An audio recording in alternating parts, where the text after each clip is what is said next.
क्या आपने कभी सोचा है कि रामायण का सबसे मार्मिक अध्याय युद्ध के बाद शुरू होता है? लंका जल चुकी थी, रावण का अंत हो गया था और अयोध्या में फिर से दीप जल उठे थे। ये विजय का क्षण था, एक नए युग की शुरुआत। लेकिन क्या यही रामायण का वास्तविक अंत था? नहीं, बिल्कुल नहीं।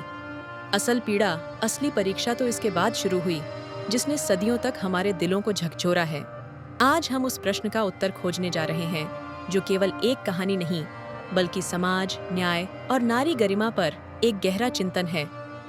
यह प्रश्न है, जब सीता निर्दोष थीं, तो उन्हें फिर से वनवास क्यों जाना पड़ा? यह कहानी हमें सिखाती है कि कभी-कभी सबसे बड़ी जीत के बाद भी सबसे गहरा दुख छिपा होता है। यह हमें सोचने पर मजबूर करती है कि क्या समाज की धारणाएं व्यक्तिगत सत्य से भी ऊपर हो सकती हैं? लंका से लौटते समय सीता ने एक अग्नि परीक्षा दी थी। यह कोई साधारण अग्नि नहीं थी, बल्कि सत्य और पवित्रता की कसौटी थी। हम सब जानते हैं कि अग्निदेव ने स्वयं प्रकट होकर घोषणा की थी। उन्होंने कहा था, सीता पूर्णतः पवित्र है, निष्कलंक है। यह घोषणा देवताओं के सामने हुई, स्वयं राम के सामने हुई और पूरी सभा ने इसे सुना। राम जानते थे कि उनकी सीता पवित्र है। देवता भी इस सत्य से भली भांति परिचित थे। पूरी सभा, जिसने इस दिव्य घटना को अपनी आंखों से देखा था, वह भी सीता की पवित्रता पर कोई संदेह नहीं कर सकती थी। लेकिन क्या समाज ने इस दिव्य प्रमाण को स्वीकार किया? क्या लोगों के मन से संदेह का बीज पूरी तरह निकल गया था? दुर्भाग्यवश नहीं। युद्ध के बाद अयोध्या में शांति लौट रही थी, लेकिन कुछ फुसफुसाहटें अभी भी हवा में तैर रही थीं। उत्तरकांड में एक कम झ्यात प्रसंग आता है, जो इस फुसफुसाहट को एक कड़वी सच्चाई में बदल देता है। एक साधारण धोबी अपनी पत्नी को डांटते हुए कहता है, मैं राम नहीं हूँ जो किसी दूसरे पुरुष के घर रह चुकी स्त्री को स्वीकार कर लूं। ये बात एक साधारण व्यक्ति के मुंह से निकली, धीरे धीरे अयोध्या में फैल जाती है। यह कोई सीधा आरोप नहीं था, बल्कि एक गहरा संदेह था। ये समाज की उस मानसिकता को दर्शाता है जो सुनी सुनाई बातों पर आसानी से विश्वास कर लेती है। लेकिन राजाओं के लिए यह संदेह भी एक गंभीर अपराध बन जाता है। एक राजा को अपनी प्रजा की हर बात सुननी पड़ती है, चाहे वह कितनी भी अनुचित क्यों न लगे। यहीं पर राम दो हिस्सों में बंट जाते हैं। एक और पति राम थे, जो अपनी सीता की पवित्रता पर तनिक भी संदेह नहीं करते थे। उनका हृदय जानता था कि सीता निष्कलंक है, उनकी पत्नी निर्दोष हैं। दूसरी ओर राजा राम थे, जिन्हें अपनी प्रजा की आवाज सुननी पड़ती थी। उन्हें राजधर्म का पालन करना था, भले ही इसके लिए उन्हें अपने व्यक्तिगत सुख का बलिदान देना पड़े।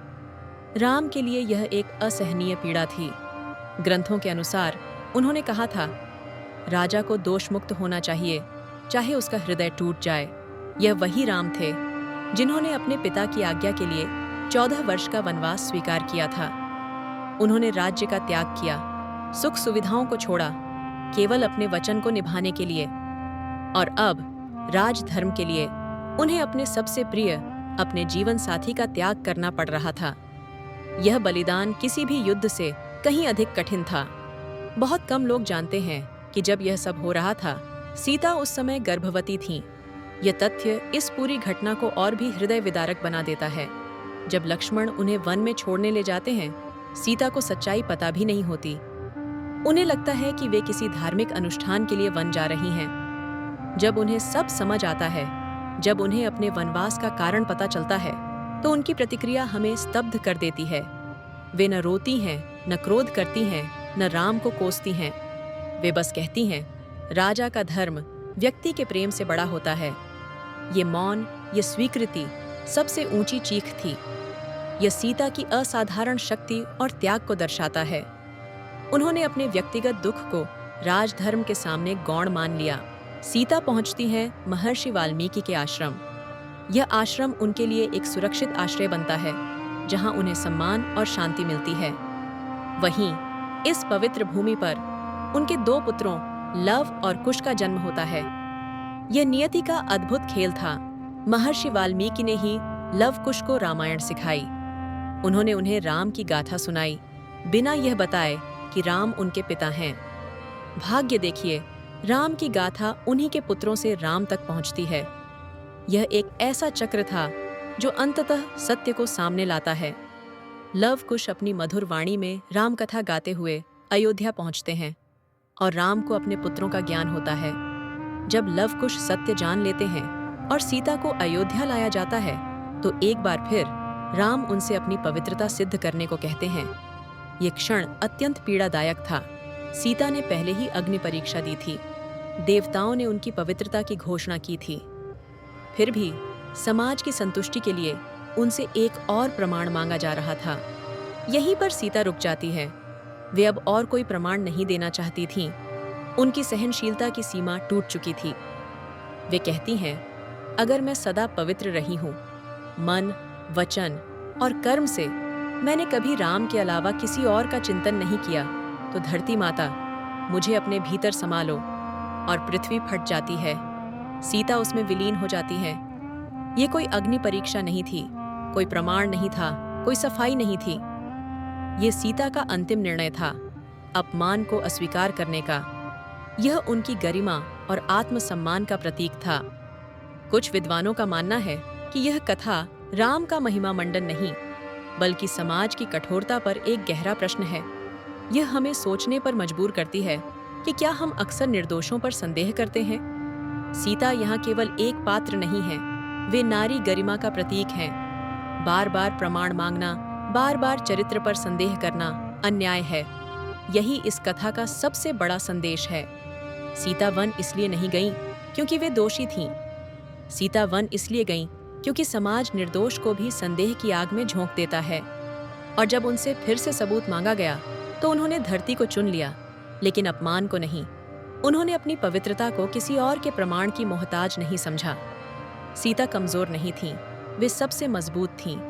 उनकी चुप्पी, उनका त्याग और उनका अंतिम निर्णय नारी शक्ति का एक अमर उदाहरण है। यह कहानी हमें आज भी बहुत कुछ सिखाती है। यह हमें याद दिलाती है कि समाज की धारणाएं कितनी शक्तिशाली हो सकती हैं और कैसे वे कभी-कभी व्यक्तिगत सत्य पर हावी हो जाती हैं। यह हमें सिखाती है कि किसी के चरित्र पर संदेह करना कितना आसान है, लेकिन उस संदेह के पीछे की पीड़ा को समझना कितना मुश्किल। सीता का वनवास हमें आत्मचिंतन करने पर मजबूर करता है। क्या हम आज भी दूसरों के बारे में सुनी सुनाई बातों पर विश्वास कर लेते हैं? क्या हम आज भी किसी को बिना सोचे समझे दोषी ठहरा देते हैं? सीता की कहानी हमें न्याय, करुणा और आत्मसम्मान के महत्व को समझने का अवसर देती है। यह हमें सिखाती है कि सच्ची शक्ति मौन में, त्याग में और अपनी गरिमा को बनाए रखने में निहित है। यह हमें यह भी बताती है कि कभी-कभी सबसे बड़ा बलिदान वही होता है जो चुपचाप दिया जाता है, बिना किसी शिकायत के। सीता का जीवन हमें सिखाता है कि अपनी सच्चाई पर अडिग रहना ही सबसे बड़ी विजय है। सीता का दूसरा वनवास केवल एक प्राचीन कथा नहीं है, यह हमारे समाज का एक दर्पण है। यह हमें सोचने पर मजबूर करता है कि हम कैसे दूसरों को देखते हैं, कैसे उनके बारे में निर्णय लेते हैं। आइए हम सब मिलकर इस कहानी के गहरे अर्थ को समझें। आइए हम सीता की शक्ति, उनके त्याग और उनकी गरिमा से प्रेरणा लें। इस कहानी को अपने दोस्तों और परिवार के साथ साझा करें। इस पर चर्चा करें, विचार विमर्श करें। हमें बताएं कि सीता की कहानी आपको क्या सिखाती है। टिप्पणियों में अपने विचार व्यक्त करें और इस वीडियो को लाइक करें। साथ ही हमारे चैनल को सब्सक्राइब करना न भूलें, ताकि आप ऐसी और भी ज्ञानवर्धक कहानियों और विश्लेषणों से जुड़े रहें। याद रखें, हर कहानी में एक गहरा संदेश छिपा होता है जो हमें बेहतर इंसान बनने की प्रेरणा देता है।